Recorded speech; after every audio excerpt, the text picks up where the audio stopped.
Welcome back to another weekly vlog of mine. It is Tuesday about noon. Now, most of you guys know that we homeschool and we live in the RV, so sometimes we get started a little bit later in the day. So the kids are doing schoolwork right now, and then after in a little bit they're gonna have a snack, and then we're gonna go over to the lodge that's in the RV park that we're at, and so we can use their Wi-Fi to use some computer work. I am excited to say that I have not only designed my book cover for the next book that I'm writing, but I've also made a decision on the title and the cover art. So much so that I now have pre-orders available for my next book. It is down in the description box below. And stay tuned when I have a more clear thought and I can tell you guys what it's about.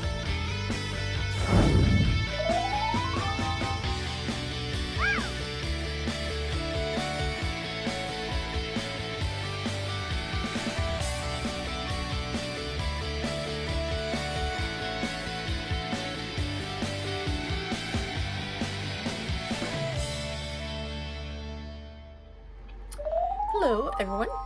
It is a Wednesday, and we're doing a little outing today.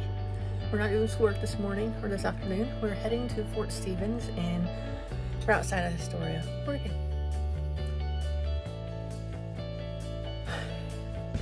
There's like outside forts and old replicas of cannons and things, and there's a museum, and it's really nicer outside than it was yesterday. Yesterday was raining and cold.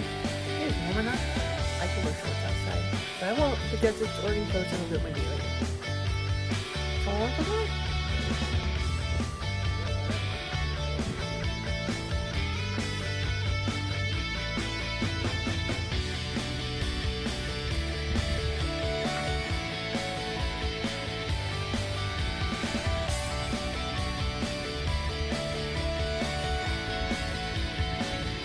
All right, Ileana, you're the expert map reader here. Which direction shall we go?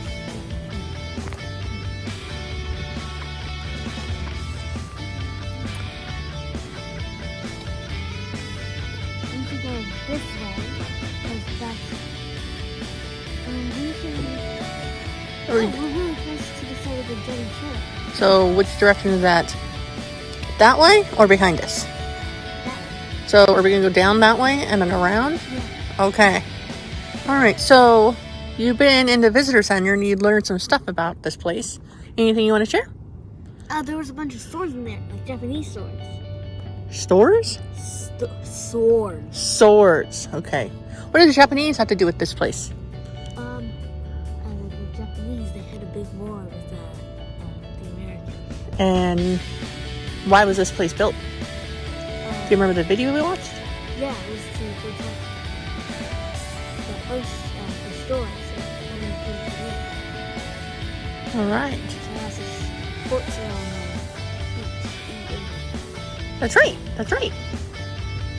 Yes, Jess? Never heard of the Merchant Marines before. Oh. So I looked it up. They're technically not an official military branch, but they operate very closely to the Navy,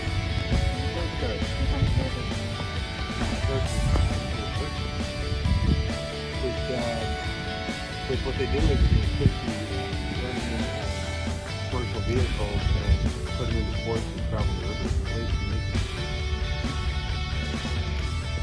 See, even adults learn something when we go to places like this.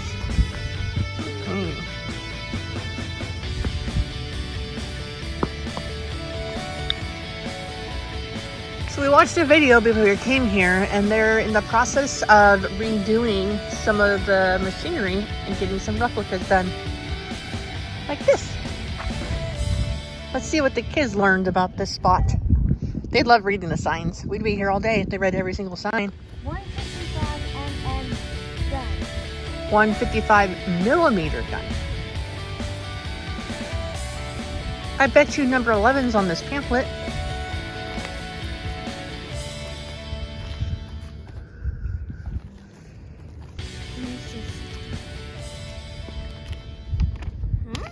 Here's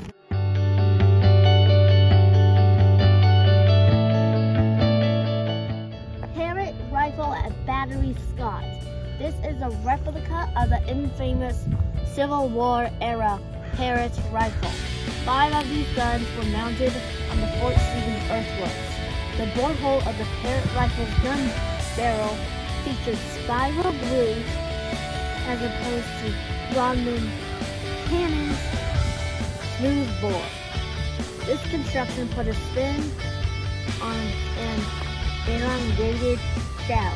Unfortunately, the gun tubes often burst, seriously wounding or killing gunners.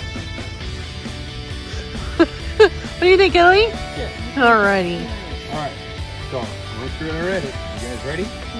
This gun was not officially used at this site. The 75mm guns were actually used. The reason it's here is because along the Oregon and Washington coastline, the 155mm guns are constantly used. What did I tell you guys that you had to do today? We have to do a 5-paragraph essay if we don't do the rainbow lights. They don't have them here, do they? You have to write a nice big paragraph, just write an essay. Maybe I might make you write several paragraphs. I haven't decided yet. We'll see how well you pay attention. All right.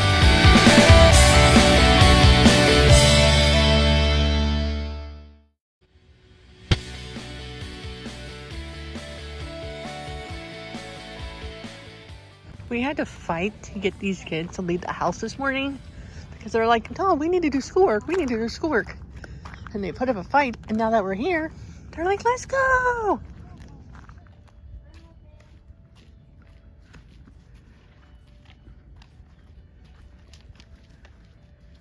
Number 10.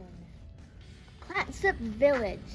This is the approximate site of a Clatsop Indian village known as Nikilak, which translates into place where salmon pemmican was made. It was the largest village in the area, used as a summer base camp for fishing and trading. During the latter part of the Civil War, when the government began construction Fort Stevens earthworks, the indigenous people who still lived in the area were forced to move. What does indigenous people mean? It's people that are native to the area. So what would that mean? They were forced out of their homes. Yeah, but who do we, what's another name we use for indigenous people today? Native Americans? Yeah, Native Americans. That's right. Should we go inside and take a look? Oh, Well, maybe not. Let's go look. There's not much to see in here except this.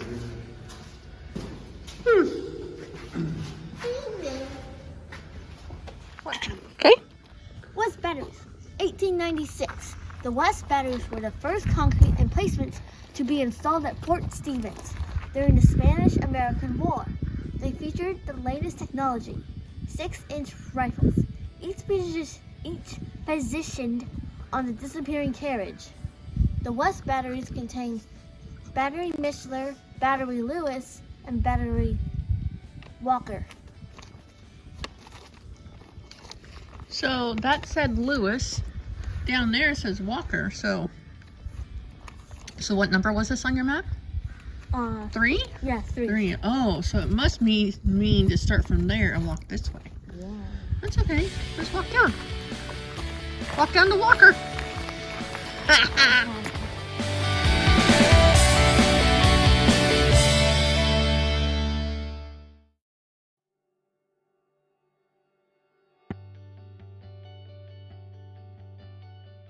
Mishler, 1898. 1898, okay? This emplacement was originally an open battery like the West Batteries, but its unique guns made it a rarity in coast artillery design. It featured all-around fire, ARF, guns named for the 360-degree movement capability that allowed firing in any direction. The only similar emplacement in the U.S. was on the Texas coast. Battery Mishler was was only in operation for about 18 years. At the start of World War II, the Army covered the two gun pits. With this maze of tunnels, cave-like chambers, and thick concrete walls was the ideal joint command center for the three forts. Check the visitor center for a schedule of guided tours during the summer. Paradise, 1896.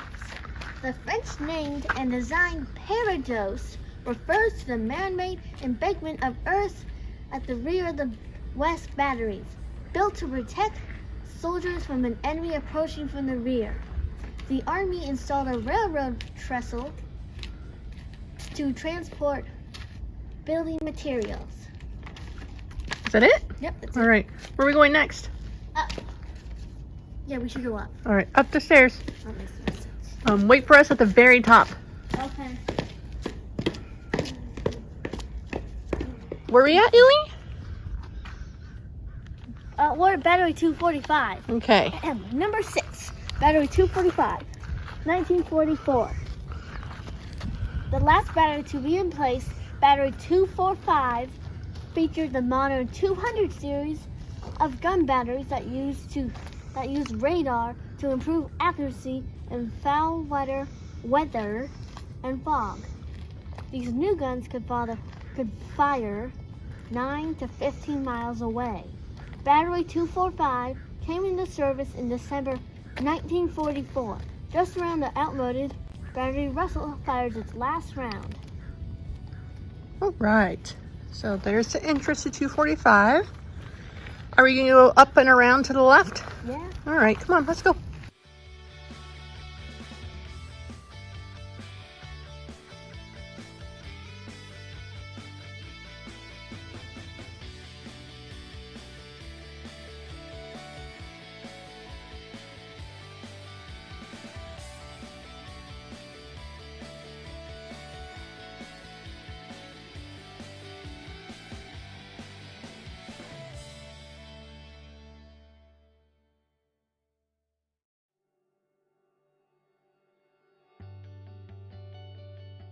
So I can do about 3 hours of nonstop walking, and then my leg starts to go numb from an MS from just using it. And well, so what are you reading about? We are reading about number 11, Parrott Rifle at Battery Scott. This is a replica of the infamous Civil War era Parrott rifle. 5 of these guns were mounted on the Fort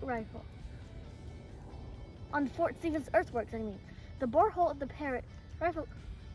We already did this one. Yeah, so is there another one over there then? Let me check. No, come here. Is that what the Parrott rifle is over there? Yeah. So maybe there's more than one at Fort Stevens. What do you think? Maybe. It could be. Didn't they say they put 5 here?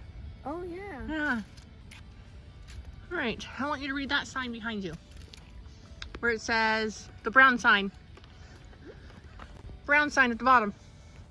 What does it say? World War II barracks. Each long rectangular 2-story barracks measured 24 feet wide by 120 feet long could house 64 men. Most of the building was built above the ground on concrete blocks. All that remains today are the concrete utility room, exhaust chimney, and latrine. Oh, that's probably what those are. Look where we're at. Look at the ground. Yeah. No, look at the ground where you're standing. Oh, yeah. What do you think? This could be one too, huh? Maybe. Yeah, maybe? Yeah. What else is here at Fort Stevens that you didn't know about? No. The disc. The disc golf course. Yeah, what is disc golf? It's where you throw a little frisbee and try to get into these thingies. What are the thingies? Little hoops. Little hoops, like baskets maybe? Maybe, yeah. Yeah.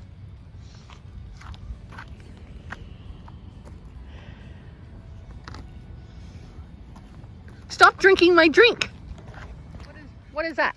See the front of this boat. Yeah? See that. Do they look the same? I think so. What do you think? Yeah. Yeah. All right, Ellie, come over here. Let's see, 39.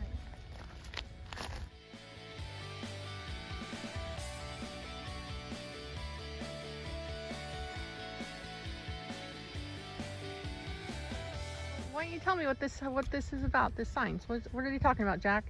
The Lewis and Clark Expedition, Merchants of the Lower Columbia. What are these signs that you stopped at about Ileana? There are two signs, Lewis and Clark Expedition and Merchants of Lower Columbia.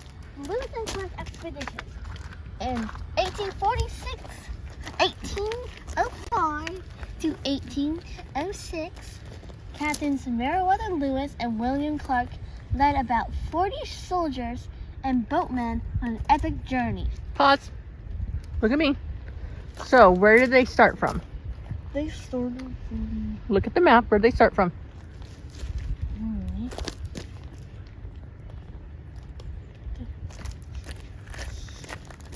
Here. Where's here? They started here. They arrived. Well, what is this? What is this dot? Left to Camp Wood winter quarters, 1803 to 1804. So, what happened, you two, look at me, is that they went all the way to the coast and then they came back to report their findings. Okay? So, where did they end up? They ended up here. Where's here, Jackson? Arrived at mouth of Columbia River, November 7th, 1805. Okay. Have we been to other places and we've learned about Lewis and Clark? Yes. What are some other places we've been to that we learned about Lewis and Fort Clark? Plateau. Okay. What else? Where else? We were at some other fort. It's in Texas, maybe? It was, What was there? Fort Disappointment. No. Cape Disappointment, yes, but we haven't been there.